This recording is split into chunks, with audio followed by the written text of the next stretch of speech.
चलिए, भुवनेश्वर सुब्बाराव। आदरणीय अध्यक्ष महोदय, मेरा प्रश्न मंत्री जी से था कि प्राथमिक एवं माध्यमिक विद्यालय जो जर्जर हैं उसकी जानकारी मुझे मिल गई है, और मैंने आगे ये पूछा था कि हायर सेकेंडरी और हाई स्कूल जो अति जर्जर है, जिसमें दर्ज संख्या बहुत ज़्यादा होने के कारण वहाँ बच्चे को बैठने में परेशानी हो रही है, खासकर हाई स्कूल भवन ऊपरवा, इसमें दर्ज संख्या 500 के करीब है। मैं मंत्री जी से जानना चाहता हूं कि ये भवन अतिशीघ्र बनाने का प्रयास करेंगे क्या? माननीय अध्यक्ष महोदय जी, शाला भवन के जर्जर, अति जर्जर, ये हर विधानसभा सत्र में आता है और सबकी चिंता रहती है। माननीय अध्यक्ष महोदय, आपकी भी चिंता रहती है इसमें। माननीय अध्यक्ष महोदय, इनकी सॉल्यूशन के लिए हम लोगों ने एक योजना बनाई है और उसमें माननीय मुख्यमंत्री जी ने प्रदेश के शासकीय शाला भवनों की जर्जर स्थिति, उसमें अतिरिक्त की आवश्यकता को ध्यान में रखते हुए नवीन योजना घोषित की है, जिसका नाम है मुख्यमंत्री स्कूल जतन योजना। इस योजना के अंतर्गत 185 करोड़ रुपए का राशि का प्रावधान जिलों में विमुक्त कर दिया गया है और आगामी वर्ष के बजट में 5 करोड़ रुपए का प्रावधान किया गया है। पूरे प्रदेश में अभी तक 11,375 स्कूलों की मरम्मत की कार्य स्वीकृति हम लोग कर दिए हैं। सभी जिलों को निर्देश दिए गए हैं कि पूरे जिले के स्कूलों भवनों का सर्वेक्षण करके जहां कहीं भी स्कूल भवन की मरम्मत की आवश्यकता हो तो प्राक्कलन सहित अपने प्रस्ताव तत्काल भेजें और माननीय मुख्यमंत्री जी के निर्देशानुसार आगामी शिक्षा सत्र प्रारंभ होने के पूर्व सभी मरम्मत योग्य स्कूल भवनों की मरम्मत का काम पूरा कर लिया जाएगा। माननीय आपके विधानसभा क्षेत्र में भवन विहीन 11 और अति जर्जर ये 14, कुल 25 है। ये 25 की बनने की मरम्मत करने का हमने आदेश जारी कर दिया है। धन्यवाद। धन्यवाद। राम कुमार वर्मा यादव।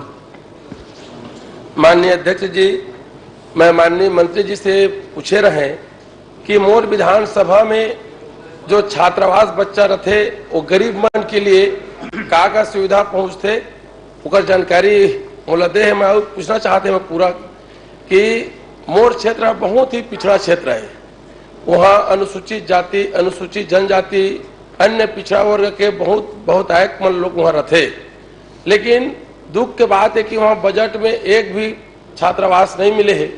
तो मैं वही पूछना चाहता हूँ कि मोर यहाँ अभी ओला छात्रावास के लिए मैं मांग कर रहा था मोर माननीय मंत्री जी से।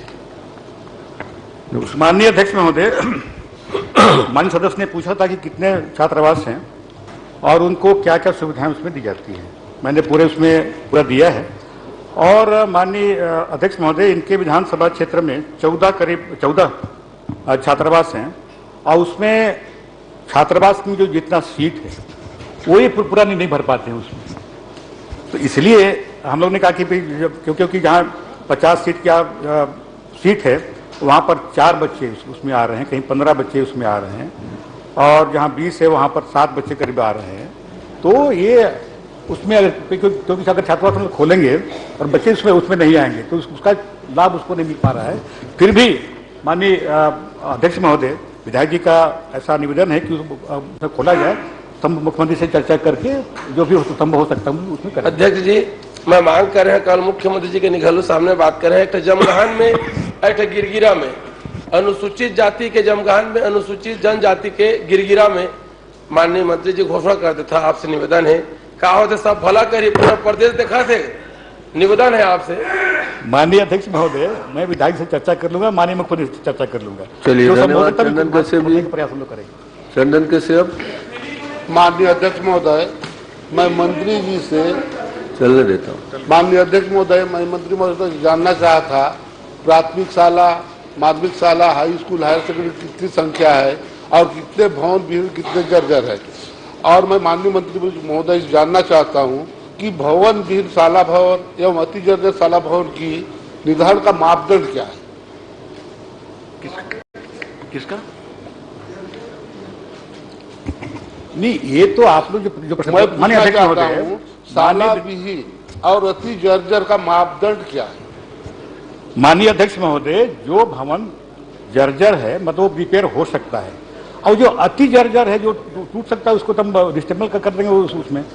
माननीय अध्यक्ष महोदय, जैसे मैंने कहा कि जो स्कूल वेतन योजना हम लोग जो बनाए उसमें, तो उसमें सभी विधानसभा क्षेत्रों में हम लोगों ने तय किया और प्राकलन सहित उसमें बुलाए हैं।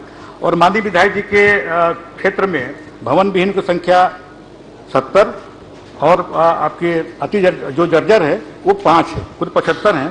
उसमें ओरछा में 55 और नारायणपुर में 5, 9, कोंडागांव में 1 और बस्तर में 10 आपके विधानसभा क्षेत्र में। जबकि मैं आपको बताना चाहूंगा 75 आपके जो जहां भवन की व्यवस्था नहीं हो पा रही, जहां बच्चों की संख्या अधिक है वहां अति कमरे बना के वहां पर, और जो भवन रिपेयर लायक हो सकता है, मरम्मत हो सकता है, उसको मरम्मत करने के लिए तो 75 जो जगह है उसकी हमने स्वीकृति आदेश जारी कर दिया है।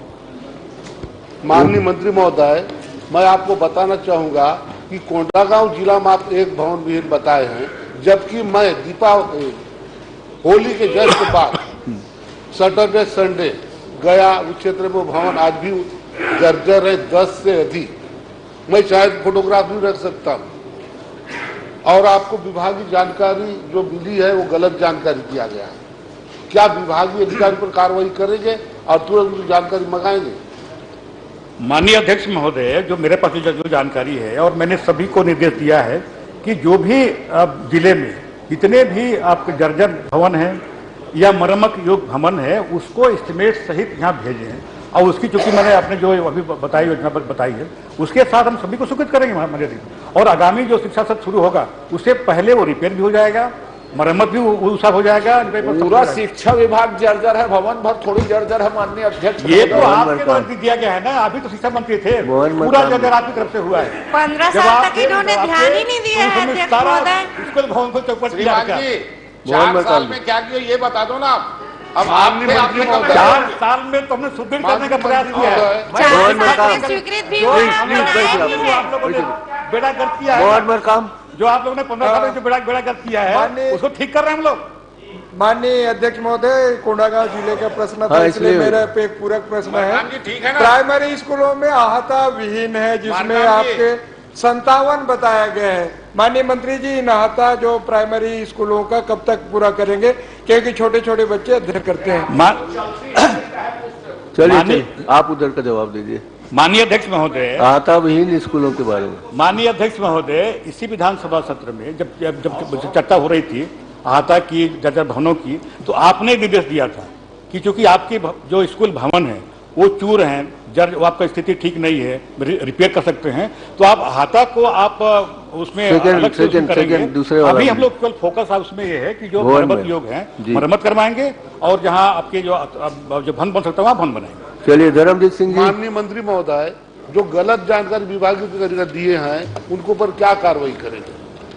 माननीय अध्यक्ष महोदय, जो गलत जानकारी विधानसभा देते उसकी अलग प्रक्रिया है। छन्नी कुछ पूछना चाहते हैं। माननीय अध्यक्ष महोदय, मैं ही नहीं पूरे सदस्य पूरा उम्मीद से अपने विधानसभा की, चाहे जर्जर स्कूल की बात हो चाहे बाउंड्री की बात हो, हम लोग पूरा उम्मीद से यहाँ प्रश्न करते ताकि अपने क्षेत्र का जर्जर स्कूल है वो बने। और रही बात बाउंड्री की बात, आपने बोल दिए कि अब बाउंड्री नहीं होगा, तार से हम फेंसिंग करेंगे करके, तो एक मौखिक में नहीं अध्यक्ष जी, अगर ऐसा है तो एक लिखित आदेश हो ताकि हम अपने क्षेत्र में जाए कि बाउंड्री की मांग ना करें, ताकि तार की फेंसिंग जो बोल रहे हैं वो हो जाए। चलिए धन्यवाद। धर्मजीत जी।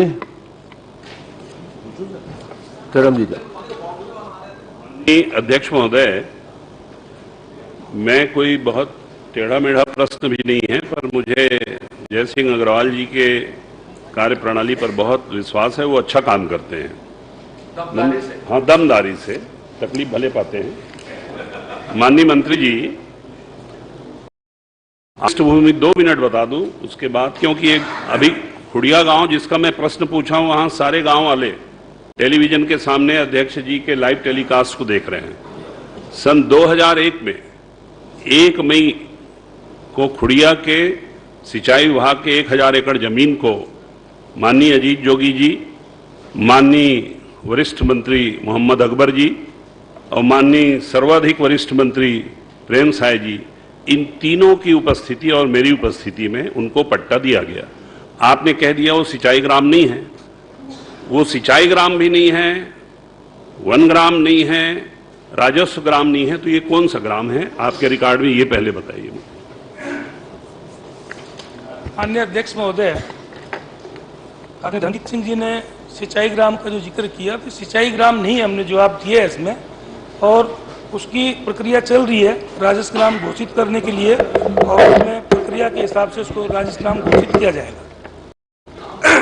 चलिए चरणजीत जी। अध्यक्ष जी, मैं तो समझ भी नहीं पाया कि कौन सा ग्राम है, खैर छोड़िए। ये तीनों ग्राम में नहीं आते, वो मसाती में आते हैं।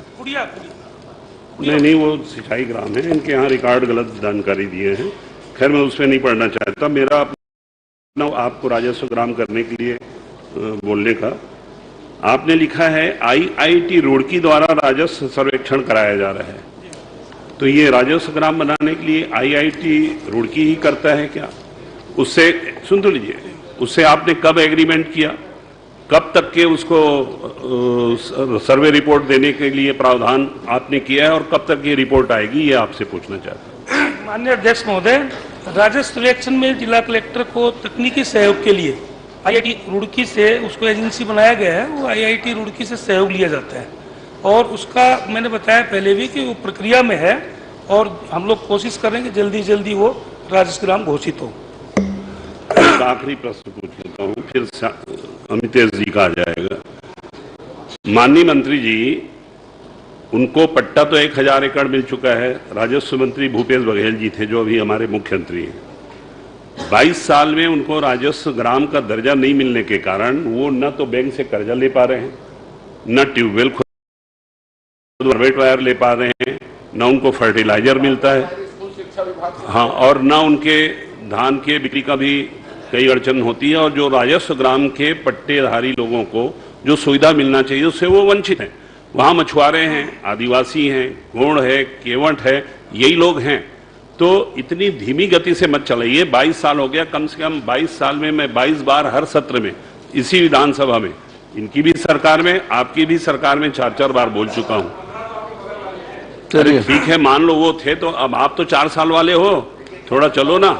ये तो थोड़ा बहुत चल भी लिया, आप तो सो रहे हो। हमें 4 साल में बता तो रहे कि प्रक्रिया में नहीं, चल रहा मुझे है, आप ये बताइए कि इसको राजस्व ग्राम कब तक घोषित करेंगे, और करेंगे कि नहीं करेंगे? इसको अगस्त से सितंबर तक राजस्व ग्राम घोषित कर बहुत बहुत धन्यवाद। क्या बोले? अगस्त सितंबर तक राजस्व ग्राम घोषित, अगस्त सितंबर तक हो जाएगा। बिफोर आप करिएगा, मैं माला रख के आपको पहनाने आऊंगा, और आप कर दीजिए उसको राजस्व ग्राम, क्योंकि गरीब लोगों का मामला। पहले पहनाना, अभी पहना दो ना, क्या है? जय सिंह जी, वो सड़क वाली गुलाब से माला नहीं पहनाएंगे, ओरिजिनल गजरों से पहनाएंगे आपको माला। नहीं, वो तो सड़क वाली गुलाब में ये हुआ अध्यक्ष जी कि वो 2.5 किलोमीटर में एक बड़ी नेता चली, सुन तो लीजिए, उसमें कोई आपत्ति नहीं है, बढ़िया है, स्वागत करने का तरीका। बयान आ गया दूसरे दिन की इसका गुलाल बनाया जाएगा। गुलाल की बिक्री कम हो गई इस साल होली में। चलिए धन्यवाद। अच्छा, खत्म हो गई। चलिए अमितेश जी का स्वागत किया जाए। अमितेश जी ब्लड प्रेशर भी नपवा लिया है, आपने एलोपैथी कैंप लगवाया है। अमितेश जी का स्वागत। आपके साथ अन्याय हो रहा है, ये बड़ा जवाब देने की जगह आपको प्रश्न करना पड़ रहा है, इससे दुर्भाग्यजनक बात और क्या होगी? अत्यधिक गंभीर मामला है हमारे आदिवासी। मैं जो बोल रहा हूँ मेरी बात समझ रहे हैं ना? कृपया मेरा जवाब देने वाले है कि व्यक्ति आप को लोग प्रश्न शांति करना से पड़ रहा है, इसको इससे बड़ी सुने। दुर्भाग्यजनक घटना क्या होगी? हमारे प्रतिपक्ष के जो लोग हैं उसको शांति से सुने, क्योंकि अत्यधिक छात्रावास का गंभीर मामला है, जिसमें घपला हुआ है, भयानक जो है भ्रष्टाचार हुआ है, और इसलिए ये तो बेचारे सीधे और भले हैं हमारे मंत्री जी। इनको जो पूरा प्रश्न जो दिया गया उसमें गलत जानकारी दी। इतने गंभीर मामले, भ्रष्टाचार हुआ है, अन्याय हुआ है। चलिए टोका-टाकी ना करें, मेरा विपक्ष से आप निवेदन बिल्कुल बिल्कुल निर्देश है। नहीं, टोका-टाकी वो क्या करते हैं कि खुद ही हल्ला करते हैं भ्रष्टाचार का लगातार। माननीय अध्यक्ष महोदय, अमितेश जी को न छेड़ा जाए, कोई छेड़ने वाली चीज नहीं है। माननीय अध्यक्ष जी, मैं आप उनको क्यों छेड़ रहे हैं? जिनको छेड़ना चाहिए उनको छेड़ते नहीं है आप। मैं आपके द्वारा ये प्रश्न करना चाहता हूँ, दोनों भूतपूर्व मुख्यमंत्री जी के पुत्र हैं, आप दोनों निपटते रहिए। यहाँ पर माननीय मंत्री जी से मैंने प्रश्न करा था कि क्या आदिजाति विकास मंत्री महोदय बताने की कृपा करेंगे कि वर्ष 21-22 में से वर्ष 2022-23 में दिनांक 31-31 तक गरियाबंद जिला के अंतर्गत आदिवासी विकास विभाग द्वारा संचालित कार्यालय तथा छात्रावास आश्रमों में कार्यरत कितने दैनिक वेतनभोगी कलेक्टर दर पर कार्यरत चतुर्श्रेणी कर्मचारी नियमित किया गया है? इसका जवाब आया प्रशासनिक अवधि में चतुर्श्रेणी कर्मचारियों को नियमित नहीं किया गया जी। यही जवाब गलत दे दिया गया है। इसमें जो है पूरा की पूरा मैं मंत्री से पूछना चाहता हूं कि क्या इसमें नियमितीकरण करा गया है कि नहीं करा गया है? जवाब में तो दिया है इन्होंने। माननीय अध्यक्ष महोदय, जवाब में जो दिया गया है नियमित नहीं किया गया है, उसका जो मेरे पास जो है 28/2/2022 का आदेश है, नियमितीकरण पूरा नियमितीकरण करा गया, पूरा उसमें 90 लोगों को करा गया, उसे लगातार भ्रष्टाचार करा। और सबसे बड़ी बात यह है कि चौथे में श्री सोमलाल नेताम जो 4.5 साल तक गायब था दैनिक भोगी, उसको उनने पैसा खाकर उसको फिर से नियमितीकरण कर दिया। पैसा खाके 70 दल का विधायक आरोप लगा रहा है, इसकी जांच होनी चाहिए। जांच नहीं होना चाहिए, माननीय मंत्री, इनको परेशान करके प्रश्न माननीय मंत्री जी। माननीय अध्यक्ष महोदय जी, गरियाबंद जिले में 80 छात्रावास आश्रम है। चतुर्श्रेणी आकस्मिकता स्थापना की स्वीकृति 277 स्वीकृत पद 237 में दैनिक वेतन भोगी कर्मचारी कार्यरत हैं। रिक्त पद के विरुद्ध दैनिक वेतन भोगी कलेक्टर दर पर 90 कर्मचारियों को सम्मानित किया गया है। माननीय उसमें नियमित नहीं किया गया उस माननीय अध्यक्ष महोदय। उसके बाद जो 10 साल के अधिक जो होगा उसकी सेवा, तो फिर उसमें पात्रता बनती है उसकी नियमितीकरण करने की। माननीय मंत्री जी, आपसे मैं ये पूछना चाहता हूं कि जो दैनिक वेतन भोगी होते हैं वो जो है उनको नियमित जो करा जाता है वो चतुर्थ श्रेणी में आते हैं कि नहीं आते हैं? आते हैं ना? आते हैं, उसमें आते हैं। तो फिर आपने कैसे लिख दिया है कि प्रशासनिक अवधि में चतुर्थ श्रेणी कर्मचारी नियमित नहीं किया गया, जबकि मेरे पास आदेश है? माननीय अध्यक्ष महोदय, जब आप बोल रहे हैं कि चतुर्थ श्रेणी के लोग नियमितीकरण में जो यहाँ पर जो आए हैं चतुर्थ श्रेणी की जो है उसमें आते हैं, तो फिर किस तरीके से आपने बोल दिया कि ये नियमितीकरण में नहीं हुए?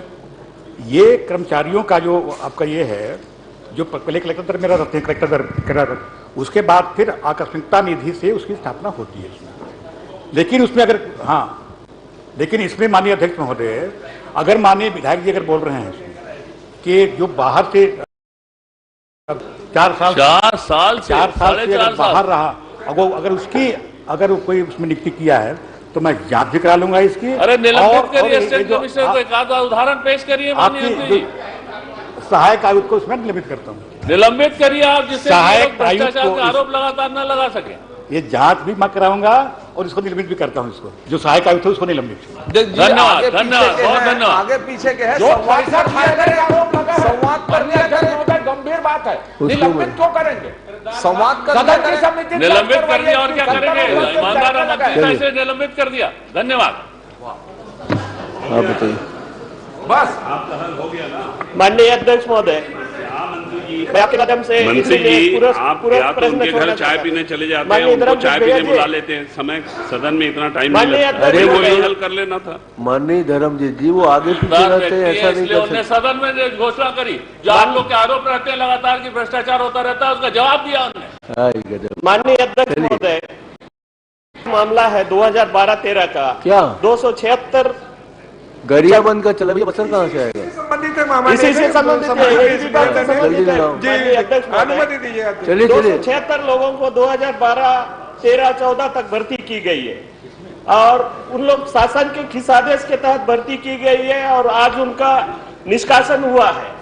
तो माननीय मंत्री जी से जानना चाहता हूँ कि 2013-14 में वो किस विभाग, किस नियम के, शासन के किस नियम के तहत भर्ती की गई थी और अभी उनको क्यों निकाला गया? माननीय मंत्री जी, माननीय अध्यक्ष महोदय, ये 16-17 तक भर्ती हो गई। ये प्रश्न केवल गरियाबंद की लेकर, आपके पास अभी जवाब नहीं है, ऑफिस में माननीय अध्यक्ष महोदय, ये बहुत गंभीर विषय है। सुनिए ना, आपके माध्यम से चाहता हूँ उनको पुनः वापस लिया जाए, 276 चपरासियों को। आप प्रश्नकाल के बाद मंत्री जी के कक्ष में चले जाइएगा और उनको एक दरखास्त दे दीजिएगा, वो करा देंगे जांच।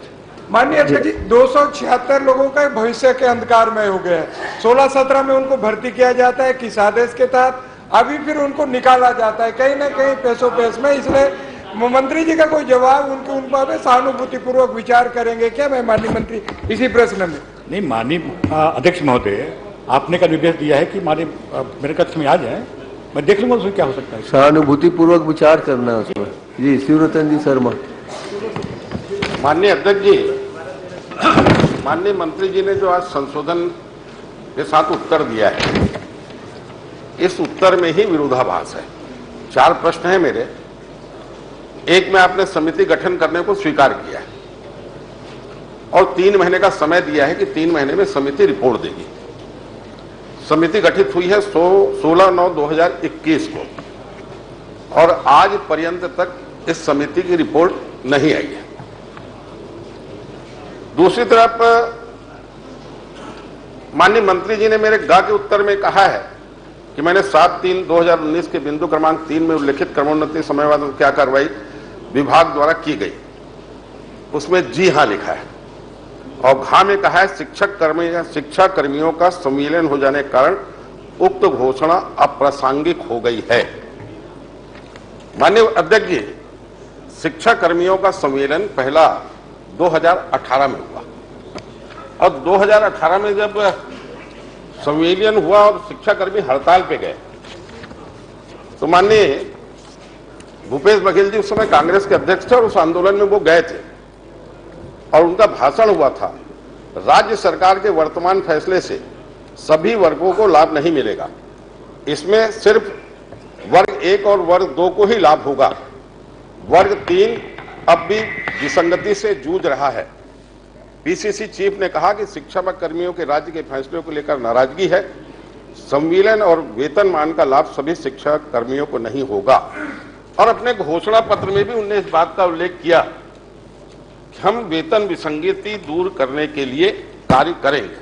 और आप स्वयं स्वीकार कर रहे हैं कि 16/9/2021 को आपने समिति गठित की, रिपोर्ट आई नहीं और आपने लिख दिया शिक्षा कर्मियों का संविलियन हो जाने के कारण उक्त घोषणा अप्रासंगिक हो गई है। तो वेतन विसंगति है क्या, इस बात को आप समझ रहे हैं कि नहीं समझ रहे हैं? पहले आप मेरे को बता दो, आप वेतन विसंगति क्या है ये समझा दो। आप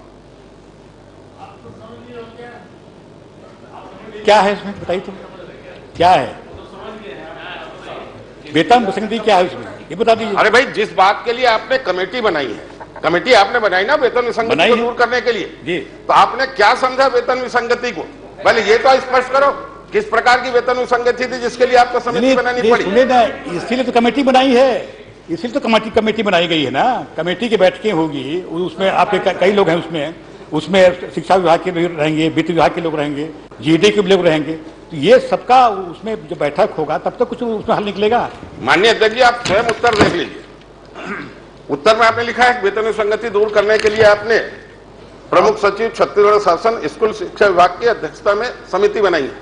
आप स्वयं स्वीकार कर रहे हैं रिपोर्ट आई नहीं तो बनी है ना इसमें, तो स्वीकार करके। अरे भाई, रिपोर्ट के लिए आपने 3 महीने का समय निर्धारित किया है ना। अरे इसके लिए तो धन्यवाद। आपने रिपोर्ट के लिए 3 महीने का समय निर्धारित किया है और 18 महीना हो गया।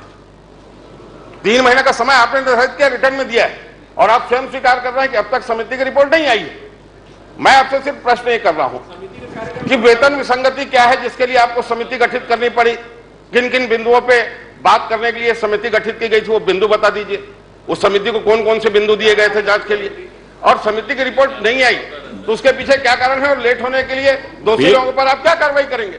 वेतन विसंगति के जितने भी आपका मुद्दे उसमें है, क्या क्या उसमें हो सकता है, इसीलिए तो कमेटी बनाई गई है। और कमेटी जो बनाई गई है, अगर कमेटी समय पर अगर अपनी रिपोर्ट नहीं देता है जो समिति बनाई, उस समिति को किन किन बिंदुओं पर विचार करना था, आपने कौन कौन से बिंदु तय किए बताओ आप मेरे को। माननीय अध्यक्ष महोदय, मैंने कहा कि वेतन विसंगति के संबंध में एक कमेटी बनी हुई है, ये समिति बना हुआ है, समिति उसमें विचार करेगा उसमें। और या अगर उसमें नहीं हो पाए माननीय अध्यक्ष महोदय, तो हम इसके समय वृद्धि के लिए भी प्रस्तुत किए हैं उसमें कि उसको समय वृद्धि करने के लिए निवेदन किया है। माननीय अध्यक्ष जी, मैंने बहुत पॉइंटेड प्रश्न किया है। मंत्री आप समिति बनाना स्वीकार कर रहे हैं, बिंदु बताइए। मंत्री जी, शर्मा जी ये जानना चाहते हैं कि किन किन बिंदुओं पे परीक्षण होगा, कोई बिंदु निर्धारित किया है आपने? माननीय अध्यक्ष महोदय, जो भी वेतन विसंगति के संबंध में जो भी उसमें बिंदु होंगे उसी में तो विचार होगा माननीय अध्यक्ष महोदय। बिंदु पर तय थोड़ी अभी हम किए हैं, ये समिति तय करेगी माननीय अध्यक्ष को, कौन सा तय करेगा ये समिति के सामने कब तक करेंगे घोषणा कर दो। नहीं माननीय अध्यक्ष जी, माननीय अध्यक्ष महोदय, आप माननीय मंत्री के उत्तर से संतुष्ट हैं क्या? आप चलिए, अब वो बिंदु नहीं बता पा रहे हैं किन किन बिंदुओं पर इस समिति को अपनी रिपोर्ट प्रस्तुत करना है। पहले बिंदु को तो बता दें, तब हमारा आगे प्रश्न हो। एक बात। दूसरी बात, आपने 3 महीने का समय निर्धारित किया और समिति को गठित किया, 18 महीना हो गया। अरे 18 महीने में रिपोर्ट नहीं है तो उसके लिए आप क्या कार्रवाई करेंगे? नहीं माननीय अध्यक्ष महोदय, समिति अगर समय पर रिपोर्ट नहीं दे पाई तो उसका कार्यकाल पर बढ़ाएंगे।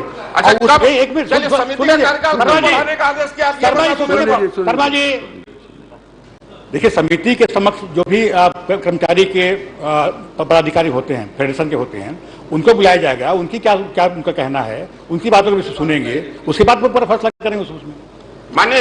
माननीय अध्यक्ष जी, उत्तर नहीं आ रहा है माननीय मंत्री जी। ठीक है ना, वो पूछेंगे। एक मिनट, ये तो मैं मूल प्रश्न करता हूँ, मेरे प्रश्न माननीय अध्यक्ष महोदय, भाई उनको भी पूछ माननीय अध्यक्ष जी, माननीय अध्यक्ष इतना स्पष्ट लगभग 1 लाख कर दिया है माननीय मंत्री जी ने। समिति बन गई है, समिति के समिति के माननीय अध्यक्ष महोदय, उलझाइए मत उसको। माननीय अध्यक्ष महोदय, एक मिनट ना, उलझाइए मत। अमरजीत ये साबित कर रहे हैं कि मंत्री अक्षम है और वो सक्षम है। आप स्वीकार कर लीजिए और अमरजीत उत्तर देंगे। अध्यक्ष जी, उत्तर तो सक्षम और अक्षम की कोई बात ही नहीं है। सक्षम और अक्षम की कोई बात नहीं है।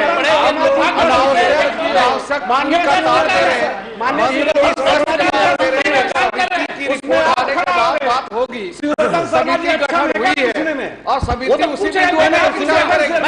सक्षम और अक्षम की बात कहाँ गई? देखिए, चलिए बैठिए, हो गया। हमारे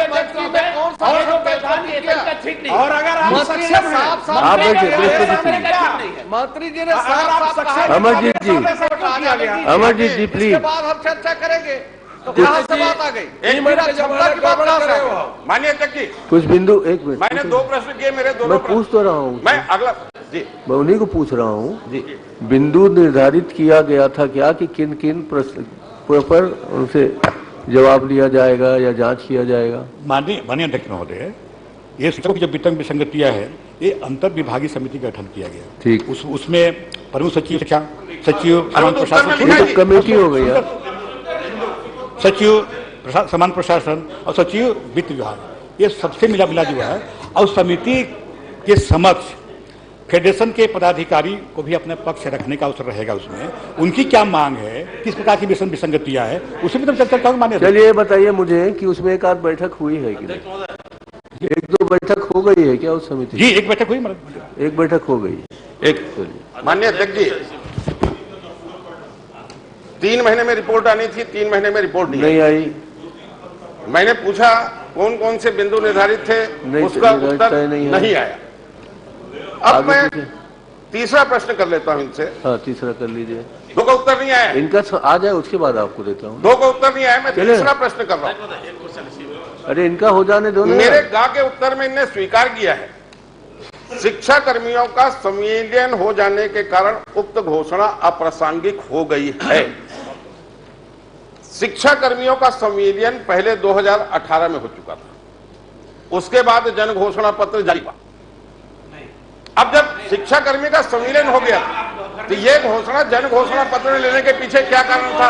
संविलियन हमारे सरकार के आने के बाद हुआ। माननीय अध्यक्ष जी, आप समय मत, हमारे सरकार में आने के बाद संविलियन हुआ है। अरे 2018 में हुआ था, आपने कहा डंडा मारा था भगत जी, आपने तो डंडा मारा था, संविलियन की मांग कर रहे थे। तो ओ भगत जी प्लीज, चलिए आप बताइए। माननीय अध्यक्ष महोदय, शर्मा जी का प्रश्न घ में यह है कि क्या घोषणा पत्र 1998 में कार्यरत शिक्षा कर्मी वर्ग 3 को क्रमोन्नति प्रदान करने की बात कही गई थी? यदि हाँ तो क्या उस घोषणा पत्र पूरा कर लिया गया है? मैंने कहा कि उस समय कही गई थी, जी हाँ। अब चूंकि शिक्षा कर्मी का सम्मेलन सहायक शिक्षक में नियमित हो गया है, नियमित ही उसमें हो गया है, तो ये उसमें मतलब नहीं आते हैं। और ये जो इसमें जो क्रमोन्नति में मिलना चाहिए वो मिलेगा, उसमें सहायक शिक्षकों को मिलेगा। माने मैंने जो प्रश्न किया है इसमें एक शर्मा जी, आपका प्रश्न थोड़ा लंबा हो गया। ऐसा है, आप 1 घंटे जवाब दे चुके हो, 1 घंटे चला है शिक्षा विभाग में आपका प्रश्न, इसलिए आप ध्यान से सुनिए, अभी 10 ही मिनट हुआ। चलिए शर्मा जी, माने इनका नहीं चला था 1 घंटे, इनके पहले वाले का चला था 1 घंटे ताकि इनका मत आए। शिक्षा कर्मियों का मामला ये था, कारण उक्त घोषणा अप्रासंगिक हो गई है। इस बात को आप 4 बार कह चुके हैं। मैं मालूम इसका उत्तर नहीं आ रहा है ना, तो प्रश्न करना भी नहीं आ रहा माननीय अध्यक्ष जी, इनको थोड़ा सिखा दीजिए, इधर उधर मेरा तो प्रश्न क्या करना है वो भी सिखाओगे। अरे प्रश्न थोड़ा ठीक ठाक करिए। अमरजीत जी, आपसे पहले विधायक बनाऊं, आप मेरे को मत सिखाओ। चलिए तो प्रश्न तो ठीक ठाक करो ना, उसका तो उत्तर है, आप वही भटक गए हो। नहीं, मेरे समय में काम तो आना चाहिए, प्लीज काम तो आना चाहिए। खाली 20 रुपए अरे आपका दर्द हमको मालूम है, माने आपका दर्द मेरे को अच्छी तरह से मालूम है। मेरे को कहीं कोई दर्द होता ही नहीं, बता रहा हूँ, मैं 70 से निकलना जानता हूँ। मानिए मर्द को दर्द नहीं होता। मंत्री जी चलिए प्लीज बैठने दीजिए। कैसे मालूम उनका धर्म ये करने दीजिए उनको। माननीय उपाध्यक्ष जी, 7/3/2019 प्रमुख सचिव स्कूल शिक्षा विभाग का पत्र है और इन्हें पत्र में लिखा है, चूंकि वर्तमान में पदोन्नति नहीं की जा सकती, अतः पूर्व में प्रकाशित वरिष्ठता सूची के आधार पर यथा आवश्यक क्रमोन्नति समयमान वेतनमान की कार्रवाई तत्काल करें। ये 7/3/2019 के शिक्षा विभाग के सचिव, प्रमुख सचिव का पत्र है और आप कह रहे हैं शिक्षा कर्मियों का संविलियन हो जाने के कारण इसमें 2 वर्ष के वालों का भी शिक्षा कर्मी का भी संविलियन हो गया, 6 वर्ष वालों का भी हुआ, 8 वर्ष वालों का हुआ। तो जो 6 वर्ष 8 वालों का संविलियन हुआ उनको क्रमोन्नति का लाभ मिलेगा कि नहीं मिलेगा? आप स्वयं स्वीकार करें, बोले तो मैं और पत्र पढ़ के बताता हूं शिक्षा विभाग के बाकी विभागों के सचिव का। माननीय अध्यक्ष महोदय, पदोन्नति और कर्मोन्नति और समय वेतनमान ये सतत प्रक्रिया है। ये सब जैसे जैसे पात्र होते जाते हैं उसमें उनको मिलता जाएगा। माननीय अध्यक्ष महोदय, अभी तक जो आप बता रहे हैं कि अभी तक शिक्षा विभाग में 13,393 कर्मचारियों को समयमान और क्रमोन्नति का लाभ मिला है। माननीय अध्यक्ष जी, मुझे दुख के साथ कहना पड़ रहा है कि माननीय मंत्री जी मेरे प्रश्न को ही नहीं समझ पाए। चलिए मैं समझता हूं कि आप उनको जाके समझा दीजिए। नहीं, उनको समझाने से कोई फायदा नहीं है, उनको एक ही चीज समझ आती है। माननीय अध्यक्ष जी, मैंने पहला प्रश्न किया था कि वेतन विसंगति क्या है, चलिए आप उसका भी उत्तर नहीं दे पाए। चलिए ठीक है ना। माननीय उपाध्यक्ष अध्यक्ष जी, उत्तर तो है। माननीय कौशिक साहब के प्रश्नों का भी ध्यान रखा जाए। मैंने बताया नहीं दे पाए। शर्मा जी, जब मैं बता दिया कि जब उसमें जो उस कमेटी में माननीय अध्यक्ष महोदय जो कर्मचारी के भी लोग उसमें आएंगे, उसमें से चर्चा होगी, तभी तो उसमें बनेगा। उसमें क्या करें, उसमें दिक्कतें हैं, वो सबका उसमें समाधान किया जाएगा। उसमें माननीय अध्यक्ष शर्मा जी समझ नहीं रहे इस बात को। असल में इस वेतन विसंगति का जो मामला है अध्यक्ष जी, चलिए ये व्याख्याता शिक्षक और सहायक शिक्षक, ये तीनों के जो वेतनमान का अंतर है, मूल विषय ये, और उस विषय पे ये सरकार कोई कार्रवाई नहीं कर रही। जन घोषणा पत्र में इस विसंगति को दूर करने का उल्लेख किया गया और अब इससे पीछे हटते हैं। 1 लाख शिक्षकों को, सहायक शिक्षकों को ये सरकार धोखा दे रही है। माननीय अध्यक्ष, 1 लाख शिक्षकों से जुड़ा हुआ मामला है। मैं आपसे आग्रह करता हूं इस पर कोई समय सीमा निर्धारित करें। आपको अगर उत्तर से संतुष्ट नहीं है, आप आधे घंटे का और समय ले लीजिए और पूरी तरह संतुष्ट हो जाइए। आप अन्यथा नहीं तो बोलो। हाँ, पहले भी कई बार आपने आधे घंटे के समय बात की, एक बार आधे घंटे की चर्चा नहीं हुई। करा लीजिए, करा देते हैं। मैं आज लिख कर देता हूँ, आप समय निर्धारित कर दीजिए। लिख के दीजिए, मैं आज लिख कर देता हूँ। पर निवेदन है इसी सत्र में करा ले चर्चा उस पर। हाँ ठीक, इस सत्र में आप समय दिलाओगे तो कर देंगे। नहीं, आपके ऊपर है वो तो। अरे आप लोग जाओगे नहीं, इधर से समय रहेगा तो आसंदी समय निर्धारण तो आसंदी करना है। माननीय, चलिए मैं आज लिख कर देता हूँ, आपसे चर्चा करा लीजिए। चलिए माननीय चंद्राकर जी, आप प्रशासन में भी एकदम लिमिटेड रहेगा। मैं 1 मिनट की पृष्ठभूमि, मंत्री रहे आप, सब रहे हैं, वो भी वरिष्ठ मंत्री हैं, कोई कमेटी बनती है तो उसका उद्देश्य रहता है कि ये काम इतनी अवधि में करेंगे। जो उत्तर में आया माननीय मंत्री जी के, कर्मचारी फेडरेशन से बात करेंगे, इतना भर बताया उन्होंने। तो क्या उसके उद्देश्यों में सिर्फ फेडरेशन से बात करेंगे ये है, ये बता देंगे वो, या नहीं है कोई उद्देश्य, आदेश में कुछ नहीं लिखा गया है, ये बता देंगे। मैं और उससे ज्यादा नहीं पूछूंगा। तीसरा, इसके ग में देख लीजिए, माननीय शिवरतन शर्मा जी ने जो प्रश्न किया है ग में, आदेश क्रमांक फलाना फलाना में समय वेतनमान में क्या विभाग द्वारा कार्यवाही की गई है ग में, तो इन्होंने जी हां उत्तर दिया। तो क्या कार्यवाही की गई है, एक वो बता दें। दूसरा, संविलियन हो जाने के कारण निष्प्रभावी हो गया बता रहे हैं, तो इनका संविलियन कौन से पद में किया गया और क्या कार्यवाही की गई है? जी हां आपने कहा है, तो क्या कार्यवाही की गई उसको बता दें। आपका प्रश्न छोटा जरूर है मगर बहुत विस्तृत। नहीं नहीं, एकदम छोटा है। उन्होंने जी हां कहा है, तो क्या कार्यवाही की वो बता सकते हैं। और संविलियन कौन से पद में किया है ये बता दें। अब उस पर आधा घंटा की चर्चा मांग रहे हैं, उस पर पूछ लीजिए। माननीय अध्यक्ष महोदय, मेरा आपसे आग्रह यह है कि पहले भी आसंदी से आदेश किया गया है कि माननीय मंत्रीगण तैयारी से आए, और तैयारी से नहीं आने के कारण अनावश्यक रूप से सदन का समय जाया होता है। यह आप आसंदी से आदेश करें सारे मंत्रियों। उनका प्रश्न बहुत जरूरत से ज्यादा आ गया है। माननीय अध्यक्ष जी इतना अच्छा उत्तर हमारे वरिष्ठ मंत्री दे रहे हैं, पूरा सदन देख रहा है, पूरा प्रदेश देख रहा है लाइव, कितना अच्छा उत्तर आ रहा है वो। अरे आप पहले एक मिनट बैठ जाइए। गलत समर्थन के लिए नहीं, एक मिनट बैठ जाइए। श्रीमान जी, आप एक मिनट मेरी बात सुनो। आप सबसे वरिष्ठ हैं, आप इस सदन के सबसे वरिष्ठ सदस्य हैं। समिति का बिंदु तो बता नहीं पा रहे हैं और आपको उत्तर अच्छा लगा। वो जैसे पढ़ने लगते हैं आप दूसरा क्वेश्चन कर देते हैं। नहीं, मैंने पहले कुछ किया, वापस आ जाते हैं। समिति को उद्देश्य बता दो, अभी बिंदु बता दो। चलो एक ही प्रश्न वापस आ जाते हैं, रिवर्ट कर लेते हैं। किन किन बिंदुओं में समिति गठित की गई वही बता दो।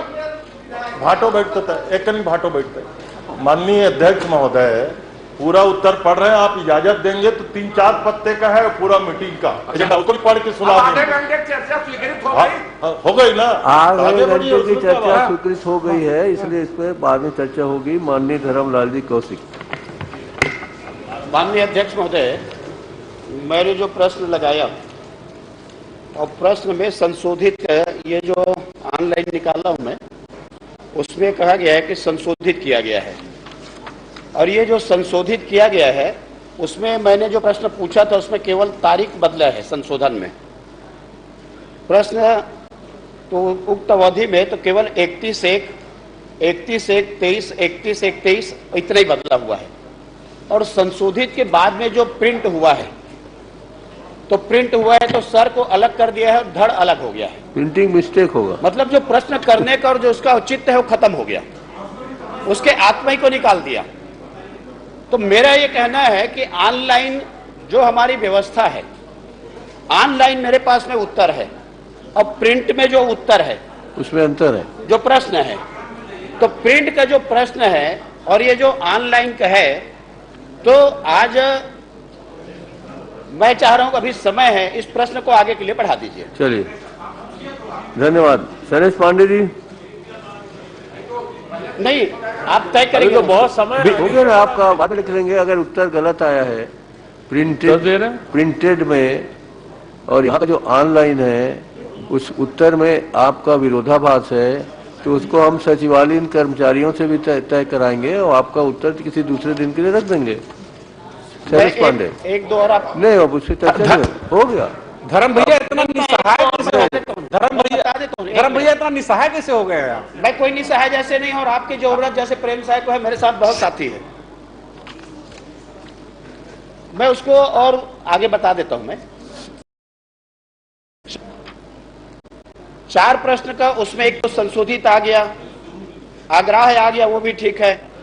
एक राजस्व विभाग का है, वो प्रिंट ही नहीं हुआ है। ठीक है ना, वो देखिए नहीं, ये दूसरा प्रश्न है मेरा, आज एक ही है जी। माननीय कौशिक जी 40 क्रमांक पर है, और तीसरा मैंने जो पूछा नहीं है मैं आपको बता दूं कि विद्यामितान अतिथि शिक्षक 40 का दिया है अतारंकित में, धर्मलाल कौशिक, डमरूधर पुजारी, विद्यारतन बसिन, नारायण चंदेल। ये ध्यानाकर्षण हो गया है। चलिए, मुझे लगता है कि ये जो ऑनलाइन व्यवस्था है उसको समाप्त कर देनी चाहिए। ऑनलाइन व्यवस्था को हम ठीक करवाएंगे उसको। और नहीं तो ऑनलाइन जो व्यवस्था है, तो जब इसमें हम निकाल रहे हैं तो उसमें ऑनलाइन में है और प्रिंट में नहीं है। ठीक है ना, उसको ठीक करवाते हैं। आप वो आपका हमारा तो ये दोनों का प्रश्न अपन आगे बढ़ा रहे हैं। ठीक है, बढ़ा रहे हैं आपका। नहीं मानिए, देखिए ये वास्तव में गंभीर विषय है। आज तक नहीं हुआ है ऐसा त्रुटि, हो सकता आज तक नहीं हुआ है कि 3-4 लोगों का नाम प्रिंट हो गया।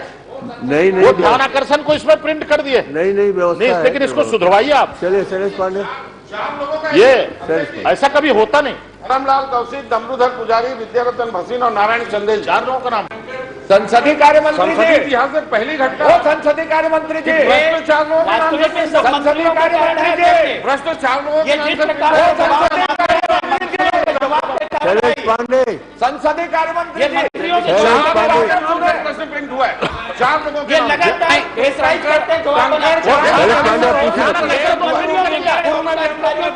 ध्यान आकर्षण कर दिया है माननीय।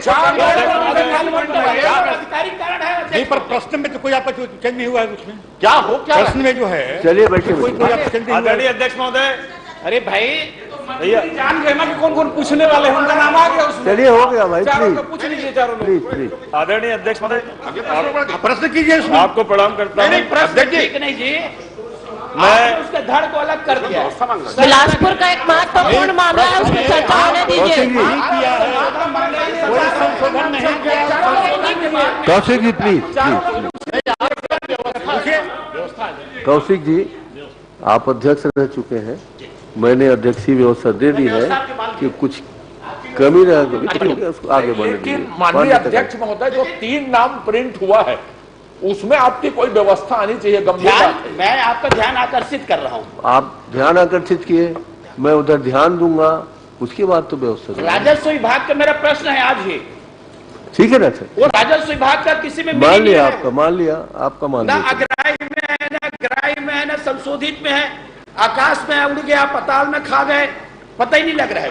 अध्यक्ष जी, बात दरअसल ये है कि जो विधानसभा सचिवालय की व्यवस्था होती ना, आपने ऑनलाइन भी कर दिया, तो जो ऑनलाइन किया होगा आपने, तो धर्म भैया को ऑनलाइन उत्तर मिल गया होगा।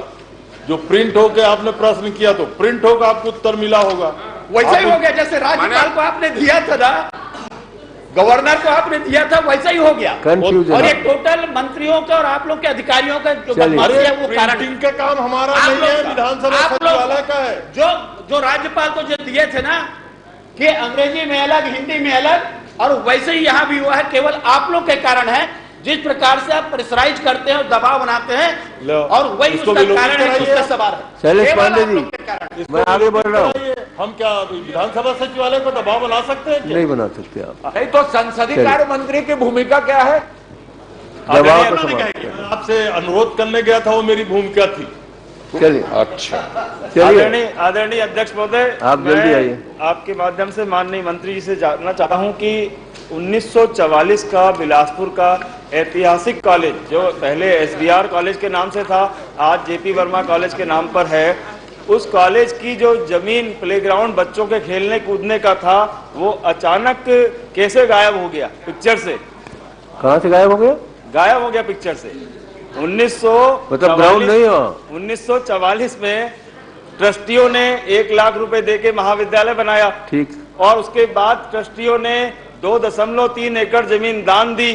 ठीक। उसको, और उसके बाद उस ट्रस्ट में जिसको महाविद्यालय से हजारों बच्चे पढ़ के, लाखों बच्चे पढ़ के निकल गए, उसमें ट्रस्टियों ने उस महाविद्यालय की जमीन को बेचने का कैसे निर्णय लिया, उसका क्या नियम था? और दूसरी बात यह है कि शासन ने इस महाविद्यालय को अधिग्रहण जब किया 1996 में, मंत्री जी 1996 में 72 में अधिग्रहण हुआ, तो 72 के बाद से लेकर आज तक वो जमीन महाविद्यालय की थी, और अचानक वो जमीन ट्रस्टियों ने कैसे बेच दी, उसके क्या नियम थे ट्रस्टियों के, और उनको ट्रस्टी किसने बनाया, किस नियम से बनाया गया, ये जानना चाहता हूं। पहला प्रश्न। चलिए माननीय माननीय अध्यक्ष महोदय, जो माननीय सदस्य का प्रश्न है उसका जवाब बहुत स्पष्ट तौर पे दिया गया है और ये ट्रस्टियों ने कोई जमीन बेची नहीं है। अभी हाई कोर्ट से एक आदेश हुआ है और हाई कोर्ट के आदेश के बाद इन्होंने एक क्वेश्चन किया है अभी, तो हाई कोर्ट के आदेश के ऊपर तो न मैं हूं ना माननीय सदस्य है और ट्रस्ट को ऑक्शन करने का अधिकार दिया है हाई कोर्ट ने, तो उसके लिए न्यायालय में उसकी जो प्रक्रिया है, सिंगल बेंच का ऑर्डर है, डबल बेंच में जाए, ऊपर जाए, सुप्रीम कोर्ट। चलिए ये हाई कोर्ट में ये प्रश्न उपस्थित हो चुका है, इसलिए यहाँ चर्चा नहीं होगी। आदरणीय महोदय, हाईकोर्ट में निर्णय हो चुका है महोदय। गंभीर मामला ये हाईकोर्ट में निर्णय आ चुका है। गंभीर मामला ये है कि जो देखिए माननीय मंत्री जी, उस पहली बात तो SBR कॉलेज नाम था, उसको हमारी भारतीय जनता पार्टी जब इनकी सरकार आई तो इनने उसका नाम दिया JP वर्मा कर दिया। आपने ट्रस्टियों को पहले ही दुखी कर दिया, उसके बाद वो ट्रस्टी जो है उसको बेचने के लिए क्यों वो हुए, क्योंकि वो नियम, क्योंकि जो जमीन दान शासन 1972 में अधिग्रहित कर चुका है तो उसको वो तो शासन के अंडर में आ गई ना जमीन। अब उसमें ट्रस्टी उसको बेचने के लिए हाई कोर्ट ने लगाया, हाई कोर्ट ने क्या निर्णय दिया ये अलग बात है, लेकिन जो प्रीमाइसेस जो हमारी सरकार का था, उस सरकार के होने के बाद अचानक वो हाई कोर्ट तक क्यों पहुंचा गया, नहीं ये प्रश्न। चलिए माननीय अध्यक्ष महोदय, जिस जमीन की बात माननीय सदस्य कर रहे हैं वो जमीन कोई दान में नहीं दी गई है, ना उसका कोई दान पत्र है। अगर दान पत्र है और दान में दी गई तो उसको बता दें, तो उसके बारे में बता दिया जाएगा। माननीय अध्यक्ष महोदय, 1972 से लेके अब तक वो जमीन महाविद्यालय की थी, इतने 50, 60, 70 साल से, और उसके बाद शासन ये आज कहेगा कि वो दान पत्र में हमारे पास दान पत्र की जमीन हमारे पास रिकॉर्ड ही नहीं है, तो ये तो गलत बात है, क्योंकि इतने सालों से फिर वहां पर जो बच्चे पढ़ रहे थे, जो महाविद्यालय परिसर था, ये जवाब मैं इस पे संतुष्ट नहीं हूं। मैं मंत्री आपसे निवेदन कर रहा हूं, इसमें आप बात समझने का प्रयास कीजिए कि ये अगर मैं सरकार इसमें दोषी नहीं है, मैं जानता हूं, लेकिन अगर ट्रस्टी इस प्रकार से उसको बेचने के लिए कुचक्र कर रहे हैं, उनके मन में अगर लालच आ गया है तो इसकी जांच सरकार को करनी चाहिए। और दूसरी बात है कि इसमें हस्तक्षेप भी सरकार को करना चाहिए, क्योंकि हमारी जमीन है, हमारी सरकारी महाविद्यालय की जमीन है, हम क्यों देंगे उसको। ठीक है माननीय मंत्री जी, आप इसमें हस्तक्षेप भी करिए, उसमें जांच भी कराइए, स्थिति से अवगत कराइए। जी माननीय सदस्य जो जानकारी दे रहे हैं वो सही नहीं है। इसमें SBR ट्रस्ट के नाम पे वर्तमान में जो खसरा नंबर 107/8 ट्रस्ट के नाम पर है, और जिस जमीन की बात कर रहे हैं वो आपका 0.962 हेक्टेयर शिव भगवान रामेश्वर लाल चैरिटेबल ट्रस्ट के नाम पर है। दो जमीन अलग अलग है इसमें। तो जो जमीन ट्रस्ट के नाम है ये उसको खेल मैदान की बात कर रहे हैं, और जो जमीन आपके ट्रस्ट के नाम पे है, ये जो जमीन उससे आपके महाविद्यालय की जो ट्रस्ट के नाम पे है उसका अलग दिया हुआ है। तो जमीन उसमें जो दान किया है वो अलग है, और जिस जमीन की बात करें वो दान पत्र नहीं है, उसमें कोई भी रिकॉर्ड उस प्रकार का आज तक नहीं है इसमें, और कोई राजस्व न्यायालय में उसका कोई वो भी नहीं है, बल्कि आपका जो न्यायालय पंजीयक पब्लिक ट्रस्ट के यहाँ से आदेश भी पारित हुआ उसमें। उसके बाद हाई कोर्ट गए हैं हम लोग, ट्रस्टी लोग, हाई कोर्ट से जो आदेश हुआ उस आदेश के ऊपर हम लोग कोई आदेश पारित नहीं कर सकते। चलिए माननीय अध्यक्ष महोदय, उसमें हाई कोर्ट ने आदेश किया है कि कॉलेज में जाने के लिए ट्रस्ट जगह दे, रास्ता दे, ऐसा आदेश हुआ हाई कोर्ट से। कॉलेज पीछे है और मैदान सामने है। एक मिनट, आखिरी बात मैं मंत्री जी से जानना चाहता हूँ। मंत्री जी, इसमें आप बताइए कि एक ट्रस्टी का बेटा वो कह रहा है वो भी ट्रस्टी बन गया। पहली बात तो ये है कि जिस ट्रस्टी का बेटा ट्रस्टी ही नहीं है वो उस जमीन को कैसे बेचने के लिए आवेदन कर सकता है, क्या नियम है उसका। दूसरी बात ये बताइए आप मेरे को कि जो जमीन शासन ने इतने साल 60 साल तक वो महाविद्यालय था, आपने दूसरे ट्रस्टियों से क्या बात करने का प्रयास किया है, क्या दूसरे ट्रस्टियों के पास क्या किया, क्या माननीय पांडे जी, मामला ही नहीं तो हम बात सुनिए प्लीज, ये मामला जरा उलझा हुआ है, आप आराम से इनके पास बैठ जाइए और उसको सुलझाने के लिए क्या क्या व्यवस्था होगी वो भी करेंगे और मुझे आप जानकारी देंगे। धन्यवाद। माननीय अध्यक्ष महोदय, हो गया सर, जो पीड़ा है, एक मिनट, आप भी गए होंगे तो देखे होंगे कि बहुत पुराना कॉलेज है, वो सामने ग्राउंड है उसके, और ग्राउंड को यदि बेच दिया जाए तो कॉलेज का औचित्य खत्म हो जाएगा जी। मंत्री जी को इस पर विचार करना चाहिए, और आज का नहीं है, मतलब मैं जब पैदा नहीं हुआ था और मैं जब स्कूल जाना शुरू किया हूँ 6वीं क्लास, तब से मैं उसको देख रहा हूं मैं, और अचानक वो ट्रस्टी आ गए और अचानक उसको सेल करने की स्थिति आ गई। अध्यक्ष उससे व्यवस्था आ गई है। नहीं, माननीय अध्यक्ष महोदय, ये बहुत खराब स्थिति है अध्यक्ष जी से और ये व्यवस्था क्या आ गई उदाहरण है, लेकिन लगभग शहरों में यही स्थिति बन रही है। ठीक है ना, मैंने उसको राजस्व गंभीरता मंत्री से जी लिया इसमें है, आपकी बात को मैंने गंभीरता से लिया है, गंभीर चर्चा कराएंगे आप उस पर। माननीय अध्यक्ष महोदय, मैं फिर उस बात दोहरा रहा हूं कि जिस जमीन की बात कर रहे हो जमीन कॉलेज के पास है, और जिस जमीन की बात करें जिसने हाई कोर्ट में आदेश पारित किया है, उस हाई कोर्ट के आदेश के ऊपर हमको आदेश पारित नहीं, हम कहाँ कह रहे हैं, आप करिए उसके ऊपर, बिल्कुल नहीं कह रहे। लेकिन हमको बचाना चाहिए ना, उलझन है, हमको बचाना चाहिए, मेरा ये निवेदन है। ठीक है, बचाने का रास्ता बताइए। आप घर आके बात करिए माननीय पांडे जी, यहाँ विधानसभा में बचाने की जगह नहीं, आप घर आके बात करिए। ममता चंद्राकर जी। माननीय अध्यक्ष महोदय जी, मेरा माननीय मंत्री जी का उत्तर आया है। मैं आपके माध्यम से माननीय मंत्री जी से आग्रह करूंगी कि जो जवाब में विद्यालय विहीन है, जहां विद्यालय की आवश्यकता है, 54 कबीरधाम जिले में 54 आवश्यकता है, उसमें सबसे अधिक पंडरिया और बोडला में है। मैं आग्रह करूंगी कि आगामी 23-24 के बजट में वहां विद्यालय निर्माण की अनुमति प्रदान करें। साथ साथ फर्नीचर की भी कमी है, क्योंकि प्रतिवर्ष संकुल स्तर में, स्कूल विकास खंड स्तर में फर्नीचर की व्यवस्था होती है, फिर भी कमी है, उसको भी आप संज्ञान में लें। साथ साथ यहाँ वाटर आरओ और कंप्यूटर, जहाँ स्कूल में बच्चों की दर्ज संख्या के हिसाब से वहाँ और आवश्यकता है, इसको भी आप संज्ञान में लेके व्यवस्था करिए, मेरा यही आपसे आग्रह है। चलिए।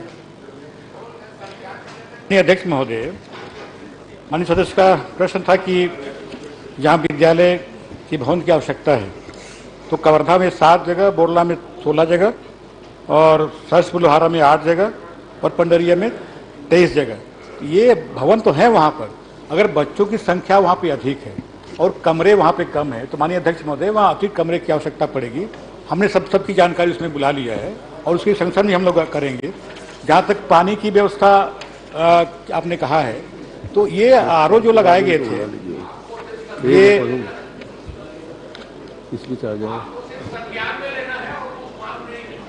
नहीं, संज्ञान में लेके व्यवस्था करनी है, क्योंकि हमारी सरकार हर प्रयास विकास के लिए कर रही है। तो जहाँ जहाँ कमरे की आवश्यकता हम पूरा कर देंगे, जहाँ आवश्यकता रिपेयर की होगी वहाँ रिपेयर भी करवा देंगे। तो आगामी जो शैक्षणिक सत्र शुरू होगा, उससे पहले आपके क्षेत्र के जितने स्कूल हैं वो ठीक ठाक हो जाएंगे, रिपेयर भी हो जाएंगे और अतिरिक्त कमरे भी बन जाएंगे उसमें। और जहाँ तक आपने कहा कि जो पानी 4 जगह जो आरओ लगाए हैं वो बंद है, ये वहाँ कोई बैंक के अपने उसमें लगाया था, अपने मत से लगाया था, तो वो क्योंकि वो बंद पड़े हुए हैं, अब उनसे बोलना पड़ेगा, सरकार तो उसमें लगाया नहीं है, तो बैंक से ही उनको बात करना पड़ेगा। और कंप्यूटर जो आपका जहाँ लगा था, एक कंप्यूटर जिंदा का खराब है आपके उसमें, तो उसमें कितना उसमें खर्चा आएगा, तो उसको हम देख लेंगे, उसको बनवा लेंगे। जी अध्यक्ष महोदय जी, धन्यवाद। चलिए, माननीय वरिष्ठतम सदस्य ब्रिजमोहन अग्रवाल का प्रश्न क्रमांक 10 ले रहा हूं। 5 मिनट बचे हैं, उसी हिसाब से सवाल जवाब हो जाए। मतलब आप 60 पे कर लीजिए और 60 में उत्तर दे दें, ये कहना है, अधूरा रह जाएगा समय। माननीय अध्यक्ष महोदय, मैं मंत्री जी से जानना चाहता हूं कि बंदोबस्त की त्रुटि जो सामान्य तरीके से होती थी, वो कब से उसके ऊपर में रोक लगा दी गई है? बंदोबस्त की त्रुटि सामान्य तरीके से नहीं हो रही है, और पूरे प्रदेश में बंदोबस्त की त्रुटि के कुल कितने मामले पेंडिंग हैं, और आदिवासी जिलों में कितने मामले अभी तक पेंडिंग हैं, और अभनपुर में बंदोबस्त की त्रुटियों में आपके पास में शिकायत आई है क्या? माननीय अध्यक्ष महोदय, बंदोबस्त त्रुटि के जो निराकरण की बात है वो बंद नहीं किया गया है, थोड़ा व्यवस्था में परिवर्तन हुआ है इसमें। और दूसरा, प्रदेश में बंदोबस्त त्रुटि सुधार के कुल दर्ज प्रकरण 13,545 और निराकृत किया गया है 10,860। लंबित प्रकरण है 2,685 प्रकरण लंबित है। नहीं, मैंने पूछा है पूरे प्रदेश, माननीय अध्यक्ष महोदय, बंदोबस्त की सामान्य त्रुटि सुधार का जो मामला था वो 2000 से लगभग बंद है। अब जो बंदोबस्त की त्रुटि के मामले कलेक्टरों के पास पेंडिंग है, क्या अगर कोई कलेक्टर बंदोबस्त की त्रुटियों का सुधार नहीं करते हैं तो उनकी सीआर में इसकी रिपोर्टिंग होनी चाहिए या नहीं होनी चाहिए? और रायपुर के अभनपुर जिले में, क्योंकि अभनपुर ब्लॉक में ऐसे सैकड़ों मामले हैं जिनमें किसानों की बंदोबस्त त्रुटियों की बजाय और जो भूमि धारक है, जबकि वास्तविक भूमि धारक है, उसकी बंदोबस्त त्रुटि सुधारी जानी चाहिए। उसकी बजाय जो भूमाफिया हैं वो उन जमीनों को कब्जा लेकर उनको करोड़ों का मुआवजा दिया जा रहा है। ये जरा मुझे जानकारी दे दें आप कि बंदोबस्त की त्रुटियां पेंडिंग क्यों हैं और कितने सालों से पेंडिंग? माननीय अध्यक्ष महोदय, पूरे रायपुर जिले की दे देता हूं मैं, और बाकी अभनपुर की मैं आपसे अलग से उपलब्ध करा दूंगा। रायपुर जिले में बंदोबस्त त्रुटि सुधार के पिछले 4 वर्षों में निराकृत प्रकरणों की संख्या है 792, और त्रुटि सुधार का अधिकार तहसीलदार को है। नहीं माननीय अध्यक्ष महोदय, मैं जिस जानकारी को चाह रहा हूं, क्या कलेक्टरों को प्राथमिकता के आधार पर बंदोबस्त त्रुटि को सुधार करना चाहिए कि नहीं करना चाहिए? अगर राजस्व के मामलों का निराकरण और बंदोबस्त त्रुटि एक महत्वपूर्ण मामला है कि किसानों की जमीन भूमाफियाओं ने समझौता कर वो मुआवजा ले रहे हैं, परंतु जो उसके ओरिजिनल मालिक हैं उनके खाते में पैसा जाना चाहिए, उसकी बजाय भूमाफियाओं को पैसा गया है। जरा आप मुझे बता दें कि अभनपुर में जो त्रुटि बंदोबस्त त्रुटि के मामले हैं उनमें भूमि अधिग्रहण के तहत कितने भूमाफियाओं को उसका पैसा दिया गया है और जो वास्तविक भूमि धारक है उसके खाते में पैसा नहीं गया है? ऐसी कितनी शिकायतें आपके पास में आई है? माननीय अध्यक्ष महोदय, मेरे पास, क्योंकि भारतमाला प्रोजेक्ट का वहां पर आ रहा है और भारतमाला प्रोजेक्ट के तहत वहां पर बड़े बड़े भूमाफियाओं ने जमीनों पर कब्जा कर लिया है। उसका वो भूमाफिया जो है भू अर्जन का पैसा ले रहे हैं, वास्तविक जो मालिक है उसको पैसा नहीं मिल रहा है। और मैंने पूछा आदिवासी जिलों में भूमि बंदोबस्त के मामले कितने सालों से पेंडिंग है? मैंने बताया ना अध्यक्ष महोदय कि पूरे प्रदेश के मामले माननीय सदस्य ने पूछे, मैंने उसकी जानकारी दे दी कि 13,545 मामले, जिसमें 10,860 का निराकरण हो चुका है। तो निराकरण तो हो रहा है, ऐसा नहीं कि नहीं हो रहा है। और पर्टिकुलर अगर अभनपुर में कोई गड़बड़ी हुई है तो उसको मैं दिखवा लूंगा। नहीं, दिखवाने से नहीं होगा। माननीय अध्यक्ष महोदय, मैं आपकी जानकारी में लाना चाहता हूं, बलरामपुर रामानुजगंज 177 मामले पेंडिंग है। इसी तरीके से मनेन्द्रगढ़ चिरमिरी में 74 मामले पेंडिंग है। गरियाबंद में 422 मामले पेंडिंग है। ये सब आदिवासी जिले हैं। खैरागढ़, छुई खदान, इसमें 140 मामले पेंडिंग है। गंभीर है माननीय मंत्री जी, आप तो पूरी जांच करा दी। रायपुर अकेले में 160 मामले पेंडिंग है। अगर मैं आपको बताऊं, धमतरी जिले में 272 मामले पेंडिंग है। त्रुटि के मामले कितने सालों से पेंडिंग है और इनका निराकरण कलेक्टर क्यों नहीं कर रहे हैं? और नहीं कर रहे हैं तो उनकी सीआर में इसको क्या दर्ज किया जाएगा क्या? राजस्व, क्योंकि कलेक्टर इसी के लिए बनाए गए हैं, और वो अगर निराकरण नहीं कर रहे हैं तो उसमें आप क्या कार्रवाई करेंगे, ये जरा मुझे बता दें। मैंने बताया ना अध्यक्ष महोदय कि 13,545 मामले टोटल जो है उसमें जवाब मैं दे रहा हूँ। मैं आप पर्टिकुलर अगर कहीं गड़बड़ी बता रहे हैं अभनपुर की तो मैं उसको दिखवा लूंगा। मैं बोल रहा हूँ, आप बता दीजिए कि कहाँ गड़बड़ी, उसकी जांच करवा दूंगा। अरे मैंने अभनपुर का पूछा है, अभनपुर में 50 मामले पेंडिंग हैं। हाँ, सिर्फ एक ब्लॉक में। वो अभनपुर में, गरियाबंद में 272 मामले पेंडिंग है। आखिर इनका निराकरण कलेक्टर क्यों नहीं कर रहे हैं? और नहीं कर रहे हैं तो क्या उनके सीआर में दर्ज किया जाएगा? और ये निराकरण बंदोबस्त त्रुटि के मामले अगले 3 महीने में निराकरण हो जाएगा, आप निर्णय कर लेंगे?